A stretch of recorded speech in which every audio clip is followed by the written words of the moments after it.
बल्कि न्याय का स्वरूप यही है। अगर हित भावना से रहित कोई न्याय होता है कि इन्होंने ऐसा किया और इसलिए इनको ऐसा ही मिलना चाहिए, तो असल में तो फिर वो न्याय क्या हुआ, वो तो फिर एक तरह का प्रतिशोध हो गया। तो लोग आवेश में बोलते ही हैं कि खून का बदला खून, उसको दंड थोड़ो बोलते हैं, उसको तो दुश्मनी बोलते हैं, उसको तो प्रतिशोध बोलते हैं। तो दंड माता पिता देते हैं, गुरु देते हैं, हित भावना से देते हैं। और जो न्यायाधीश है तो उससे भी यही आशा की जाती है कि वो दंड का विचार करते समय तो न्याय के स्वरूप को जाने, उसमें या तो लोकहित और उस दंडित होने वाले व्यक्ति दोनों का हित हो, और अगर दंडित होने वाले व्यक्ति का हित नहीं हो रहा है तो कम से कम लोकहित जरूर होना चाहिए और दंडनीय को दंड मिलना चाहिए। यदि उसमें तीव्र भावना है दोष मुक्त होने की, तब उसको क्षमा किया जा सकता है, दंड न्यून किया जा सकता है। लेकिन दंडनीय को उसी की शुद्धि के लिए, लोकहित के साधन के लिए तो दंड मिलना चाहिए। भगवान शंकर ने काम को जला दिया। देवर्षि नारद ने काम को बड़ी खुशी खुशी विदा कर दिया। तो काम ने तो देवर्षि नारद को भी छेड़ा था और देवर्षि नारद विचलित नहीं हुए थे। तो जब भयभीत हुआ काम तो उनके पास भागा भागा शरण में आया। उसको डर था कि कहीं मुझे शाप न दे दें। तो नारद जी ने कहा नहीं, कोई बात नहीं है, तो वो तो तुम्हारा काम ही है तुम जाओ जाओ। तो काम चला गया देवलोक में, वहां उसने सारी कहानी बताई और देवता लोगों को बड़ा आश्चर्य हुआ। अब इसके बाद क्या हुआ आप जानते हैं कि वो जो अदंडित काम है उसने बाद में जाके ऐसा घेरा इनको, महाराज को घेरा ना, तो नारद जी को ऐसा मोह हुआ कि जप तप कछु न होई तेहि काला, हे विधि मिलई कवन विधि बाला। बस एक ही वृत्ति दिमाग में रहती है। तो अगर दंड लोकहित का साधन है तो दंड समय पर न मिलना लोकहित के विरुद्ध है, ये भी उतना ही सच है। इसलिए दंडेन शुद्धति। पार्वती अम्बा आवेश में आकर के, क्रोध में ऐसा नहीं था कि वो सहन नहीं कर सकती थी, लेकिन एक व्यक्ति दंडनीय है तो दंडनीय है। उसी की शुद्धि के लिए उन्होंने तो उसको श्राप दिया और वो असुर योनि में गया। तो इस वृत्तांत में ये देखने को मिला कि भगवान महाविष्णु तो निरंतर जो है इंद्र को सलाह देते हैं, इंद्र का पक्ष लेते हुए दिखाई देते हैं। और वृत्रासुर ने कहा भी कि देखो भगवान की इच्छा है कि तुम मुझे मारो, भगवान की इच्छा है कि तुम मुझ पर विजय प्राप्त करो, तो तुम मारो मुझे। परीक्षित ये बड़े ध्यान से सुन रहे थे। तो उन्होंने जैसे ही ये कथा पूरी हुई 7वें स्कंद में प्रश्न बिल्कुल यही कर दिया। बोले प्रभु जीव जो है ना वो तो राग द्वेष से युक्त है, तो कभी पक्षपात करता है, हालांकि उसको अच्छा नहीं माना जाता। अगर कोई जीव पक्षपाती है, भाई भतीजावाद करता है, विषम है, तो जीव को भी अच्छा नहीं मानता। लेकिन कहीं तो कोई जगह है जहां पर हम समता की आशा करते हैं, कहीं तो कोई जगह है जहां पर हम उम्मीद करते हैं कि यहां मेरे साथ पक्षपात नहीं होगा, और वो जगह है भगवान। कभी गुरु से भी लगता है कि पक्षपात हो गया, प्राय नहीं होना चाहिए। जितने बड़े पद पर कोई है वहां पर पक्षपात का अभाव दिखना चाहिए, लेकिन भगवान में तो बिल्कुल ही पक्षपात का नाम नहीं होना चाहिए। तो समम प्रिय, चाहे देव हो चाहे असुर हो, भगवान को तो दोनों ही प्रिय हैं और वो दोनों के ही सुहृद हैं। समः प्रियः सुहृद ब्रह्मन् भूतानाम भगवान स्वयं। चाहे जो भी प्राणी हैं सभी के लिए भगवान तो सम है। सबके सम मने उदासीन नहीं लिखा, ध्यान देना इस पंक्ति पर। तटस्थ हैं, उदासीन हैं, ऐसा नहीं लिखा, प्रिय लिखा। ये थोड़ी बारीकी है। एक आदमी हमसे कोई मतलब ही नहीं रखता तो ठीक है, हमारे लिए सम है। He is not involve in my life, उसको कोई लेना देना नहीं है। सड़क पे जा रहा है आदमी, कहोगी ये समदर्शी है। ऐसा थोड़ा होता है। यहां जो स्थिति है बड़ी विलक्षण है। भगवान के लिए सभी प्रिय हैं। He is very much involve in everybody's life. माने आप पंक्ति देखो, और सभी के वो सुहृद हैं। उनको कोई जड़ वस्तु मत समझ लेना, ऐसे तो पत्थर भी सभी के लिए समान है। तो समप्रिय सुहृत ब्रह्म, भगवान ने अपना गीता में परिचय यही कराया। सुहृद सर्वभूतानाम ज्ञात्वा माम शांतिम रक्षति। गीता में भगवान ने बोला सर्वभूतानाम सुहृद, मैं तो सुहृद हूं। सुहृद का मतलब है उपकार, प्रति उपकार की आशा के बिना भला करना। प्रत्युपकारम अनपेक्ष करोति उपकारम स सुहृद, ये है परिभाषा। तो भगवान से तो यही उम्मीद होती है। समप्रिय सुहृद ब्रह्मन भूतानाम भगवान स्वयं। तो अब ये बड़ी हमारे मन में शंका है कि इंद्रस्य अर्थे कथम दैत्यान अवधीत। इंद्र के लिए उन्होंने दैत्यों का वध क्यों किया? विषमो यथा, ये तो सरासर पक्षपात है। यह तो नहीं होना चाहिए। बोले महाराज ये तो नारायण के गुण के जैसा नहीं है। संशय सुमहान जातः इति न सुमहाभाग नारायण गुणान प्रति संशय। नारायण की समता आदि गुणों के संदर्भ में तो मेरे मन में तो बहुत महान संशय उठ गया कि क्या भगवान भी पक्षपात करते हैं। और वहां भी मुझे ये आशा नहीं करनी चाहिए कि मेरे साथ न्याय होगा। तो फिर जगह कौन सी बची? बोलते हैं ये संशय सुमहान जाता तद भवान छेदुम अर्हति। गुरुदेव आप इस संशय का छेदन करो तो बात आगे बढ़े, नहीं तो मेरा मन यहीं पर कहीं अटक गया है। सुखदेव जी महाराज बड़े प्रसन्न हुए। साधु पृष्ठम बोले जो को प्रश्न है उसका स्वागत किया जाए।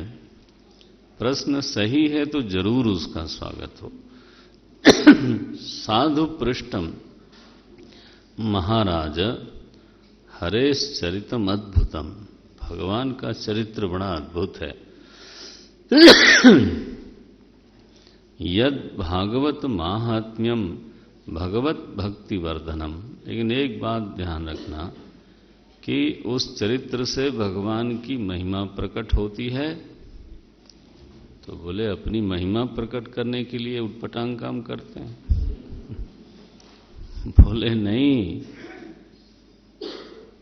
उससे भगवत भक्ति वर्धनम, भक्त जब उसको समझता है, जैसे जैसे उस चरित्र के औद्भुत्य को समझता है, जैसे जैसे उस चरित्र के महात्म्य को समझता है, तो वैसे वैसे उसके भीतर भाव वृद्धि होती है। भगवत भक्ति वर्धनम चरितम।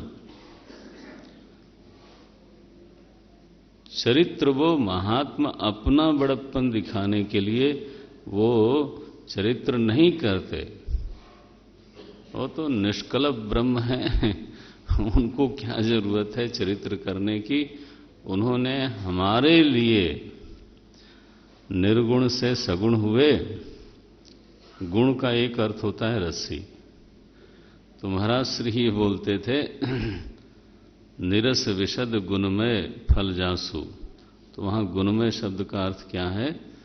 धागा बनने की क्षमता, रस्सी बनने की क्षमता।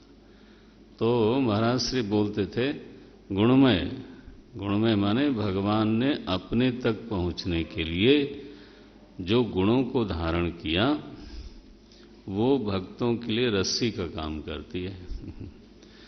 उस रस्सी को पकड़ करके तो भक्त जो है उनमें प्रवेश कर जाता है। चरितम भक्ति वर्धनम। तुमने बहुत अच्छा पूछा है, तो इस प्रश्न के निमित्त से तो अब तुमको हम महाभारत काल में ले चलते हैं। महाभारत में ऐसा हुआ कि जब राजसूय यज्ञ हो रहा था उस समय तो शिशुपाल ने भगवान को बहुत गालियां दी। भगवान गिनते रहे, जब 90 बोले 95 बोले वो कुर्सी देनी पड़ी है।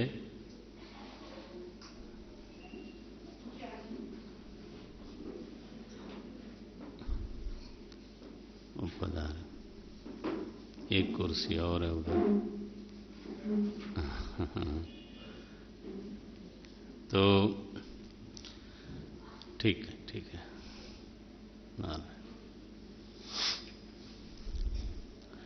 भगवत भक्ति वर्धनम।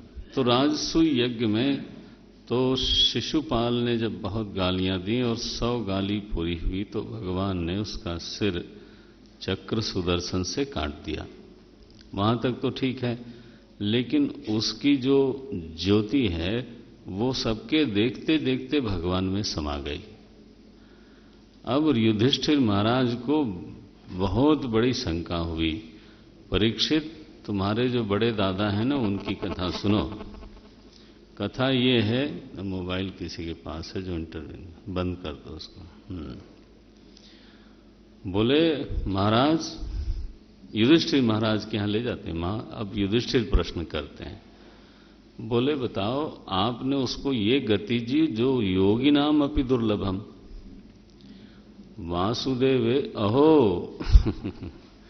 बोले अहो इति अद्भुतम ही एतद दुर्लभई ही एकांतिनाम अपि।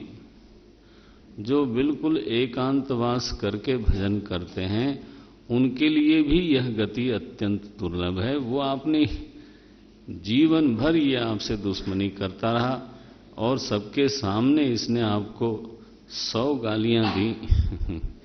पहले तो 99 को आपने क्षमा किया और इसके बाद मारा भी तो उसको अपने में मिला लिया। ये कौन सा न्याय है?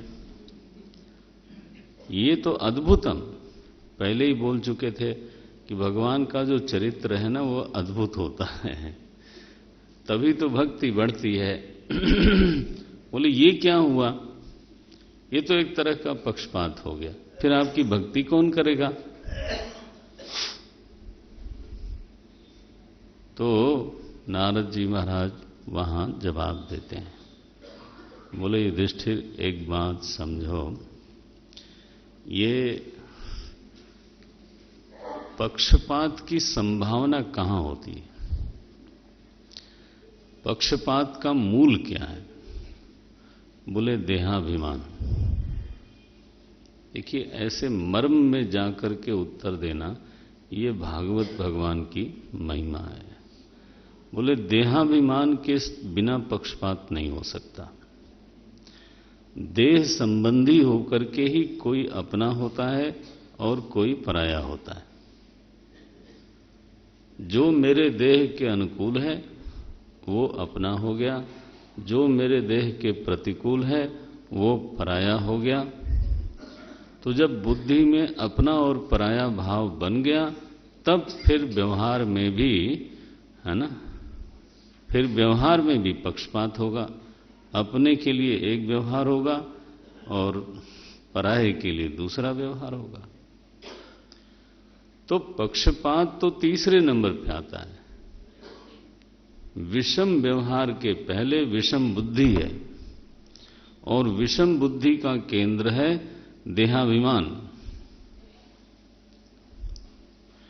वैषम्यम इह भूतानाम ममाहम इति पार्थिवः, ये 23वां श्लोक है। बोले तुम समझते हो युधिष्ठिर कि सारे प्राणियों में अगर विषमता है तो वो पार्थिव में, है ना, देह में मम अहम, ये जो भाव है इसकी वजह से है। और तुम्हें मालूम है कि भगवान को किसी देह से अभिमान नहीं है। वो तो महाराज विदेह है, तो निर्गुण निष्कल हैं। तो इसलिए न तथा यस्य कैवल्यात् अभिमान, जिसमें इस प्रकार का अभिमान है ही नहीं। क्यों नहीं है?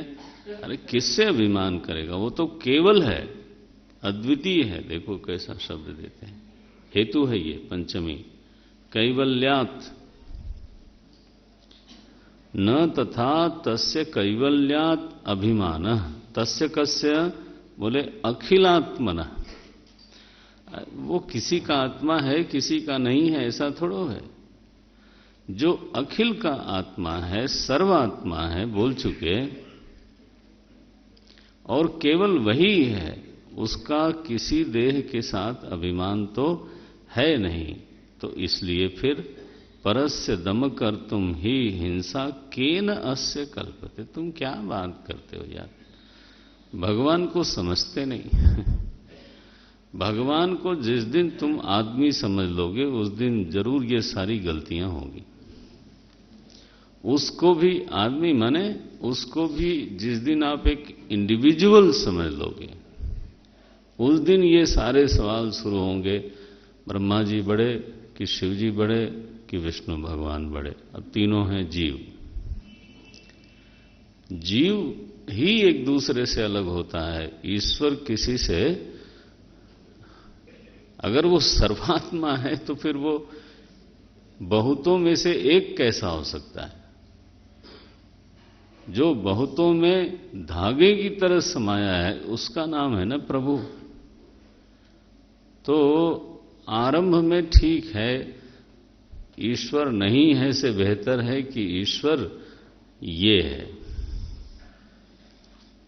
आप उसको एक व्यक्ति के इंडिविजुअल के रूप में ही चलो स्वीकार करो, अस्थि भाव तो आवे, फिर मम अस्थि ये भाव भी आवे, मेरा है। लेकिन फिर ये पक्का ना हो जाए कि बस वो व्यक्ति ही है। Then we have to reach there कि वो सर्व है, सर्वात्मा है। गोपियां रास के समय, रास के समय गोपियां भगवान से प्रेम करती हैं, उनके साथ नृत्य करती हैं। लेकिन उन्होंने ये बात साफ कही वहां कि आप व्यक्ति नहीं हो। न खलु गोपिका नंदनो भवान अखिल देही नाम अंतरात्म दृग। आप देखते हो क्या बोले वहां, अखिलात्मा हो। ये जो महाराज है वो किशोर किशोरी का इस तरह का रस नहीं है। न तत्रापि महात्म विस्मरणम, नारद जी ने साफ लिखा, यथा व्रज गोपिका नाम न तत्रापि महात्म विस्मरणम अन्यथा तो जाराणामिव नास्ति तत्र तत्सुख सुखित्वम। ये सूत्र है नारद जी का। बोले साधकों इस भ्रम को नहीं पालना कि गोपिकाओं को ज्ञान नहीं था। न तत्रापि महात्म विस्मरणम, और वो बोलती हैं अखिल देही नाम अंतर। वो तो हम लोग जो व्यासपीठ पे बैठते हैं, हम लोगों ने उनको छोरा छोरी बना दिया। मैं कुछ ज्यादा ही गड़बड़ हो जाती है कई बार। तो लोग जब टिप्पणी करते हैं तो फिर तिल मिलाते भी हैं। सुप्रीम कोर्ट ने एक बार टिप्पणी कर दी, आपको तो मालूम हो, जब उन्होंने कहा कि लिविंग रिलेशन इज, है ना, संज्ञान में है ना। आखिर ऐसा बेवकूफ वो भी था, उसको पहले ग्रंथ पढ़ना चाहिए था। तो लेकिन कहां से उसको ये बुद्धि आई कि ऐसा हुआ था। तो पागल लोग। न तत्रापि महात्म विस्मरणम। ईश्वर को व्यक्ति समझना बहुत बड़ी भूल है। और जैसे ही व्यक्ति समझा तो पक्षपात भी, बड़ा भी, छोटा भी, ईर्ष्या भी, देश भी, और इनकी आपस में लड़ाई हुई बड़प्पन के लिए। हरिओम। कौन बड़ा है इसके लिए भृगु ऋषि को नियुक्त किया गया। राम राम है। ईश्वरत्व ही छूट जाता है और इधर उधर की बातें चित्त में आ जाती। आप देखो यहां क्या बोलते हैं, न तथा तस्य अभिमानः न तथा तस्य कैवल्यात् अभिमानः अखिलात्मनः। अरे कभी अभिमान उसमें हो ही नहीं सकता। He is not an individual, और इसलिए वहां पक्षपात की गंध भी नहीं हो सकती। तो बोले बात ये होती है, उन्होंने क्यों मुक्ति दी? बोले इसलिए दी। अब देखना ये 25वां श्लोक, तस्मात् वैरानुबंधेन निर्वैरेण भयेन वा स्नेहात्मकेन वा युञ्ज्यात् कथंचिन नेक्षते पृथक। भगवान से जो अपना मन जोड़ता है वो खुद जुड़ जाता है। मन जोड़ता है, वो बहाना उसके लिए चाहिए। तो मन जोड़ने के लिए किसी ने वैर को बांधा, कोई निर्वैर हुआ। कोई भय से बांधता है मन को, कोई स्नेह से। चाहे जिस भावना से मन प्रभु में जुड़े, भगवान उसको कोई पृथक नहीं देखते। तो वो उनकी भक्ति ही है और उनमें वो समा जाता है। तो बोले ये जो शिशुपाल की बात कर रहे थे तुम, ये जीवन भर वैर बांध के बैठा था, भगवान की निरंतर स्मृति करता रहा। तो ये वैर भाव से भी एक भक्ति होती है, एक स्मरण होता है। मधुसूदन सरस्वती जी ने भक्ति रसायन में इसको बहुत अच्छा नहीं माना। उन्होंने कहा कि नहीं, ये जो वैर भाव से भक्ति है, इसमें हृदय में रस का प्रवाह नहीं होता। वैर जो है वो एक ज्वलनात्मक वृत्ति है, तो हृदय जलता रहता है। तो भक्ति रस का जो आस्वादन होना चाहिए, चाहे मुक्ति भले हो जाए, लेकिन भक्ति रस का आस्वादन ऐसे भक्तों को नहीं होता। भक्ति का तो सीधा लक्षण है, सात्वस्मिन परम प्रेम रूपा अमृत स्वरूपा च। यदि प्रेम से एव अभाव तत्र विद्यते तदा सा का भक्ति। हृदय तो ज्वलती है, हृदय तो जल ही रहा है। तो ये दहनात्मक जो भाव है नारायण, उसको बहुत ज्यादा, लेकिन भगवान बड़े उदार हैं। वो बोले चाहे जैसे करो, स्नेहात्मकेन वा युञ्ज्यात्। बोले ये दृष्टांत है, भगवान को किसने किस भाव से भजा। 30वां 31वां 32वां ये 3 श्लोक हैं। गोप्य कामात् भयात् कंसः द्वेषात् चैद्यादयो नृपा। ये चेदी वंश का राजा था, इसलिए शिशुपाल को बोलते हैं। संबंधात वृष्णयः, वृष्णिवंशी लोगों ने अपना सगा संबंधी समझ करके। स्नेहात यूयम, और पांडवों ये महाराज नारद बोल रहे हैं, ध्यान रखना, आप स्नेह से बंधे हुए हो। स्नेहात यूयम भक्त्या वयम विभो। तो चाहे जिस तरह से भजे, शिशुपाल से बहुत बेहतर है। शिशुपाल बहुत बेहतर है राजा वेन से। वेन जो राजा हुआ, आप जानते हैं, उत्तानपाद के वंश में राजा वेन हुआ था, उसके बाद पृथु आया। वेन ईश्वर को मानता ही नहीं था, किसी भी भाव से उसने उनकी ओर देखा ही नहीं, मन जोड़ा ही नहीं। तो बोलते हैं सुखदेव जी, वेन को सबसे नीचा समझते हैं। कतमोपि न वेनस्यात् पंचानाम पुरुषम प्रति। वेन तो इनमें से कहीं भी नहीं आता है। ऐसे लोग चाहे सज्जन भी हों, प्रशंसनीय नहीं है। सज्जन भी हों, सदाचारी भी हों, उनकी कोई गति नहीं है। राम राम। उससे बेहतर है कि ईश्वर से बैर करे और स्मरण करे। आप देखो, यहां से गोस्वामी जी ने लिया वेन को अधम समान। गोस्वामी जी ने सबसे अधम लोगों में गिना किसको? वेन को। आपने पंक्ति पढ़ी होगी, वेन को अधम समान। ऐसा कौन है जो वेन जैसा अधम है? ये बोलते हैं। ये तो नारद जी का वचन है, ये तो भागवत जी का वचन है। तस्मात्, ये सिद्धांत श्लोक है, 31वां श्लोक, इसको महत्व देना आप। तस्मात् केनाप्युपायेन मनः कृष्णे निवेशयेत्।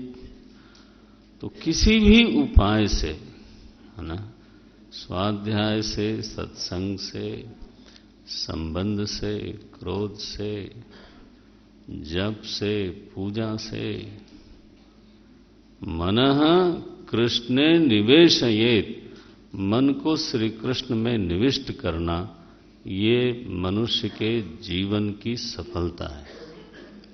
और यदि वो ये नहीं करता है तो चाहे जितनी खटर पटर करे,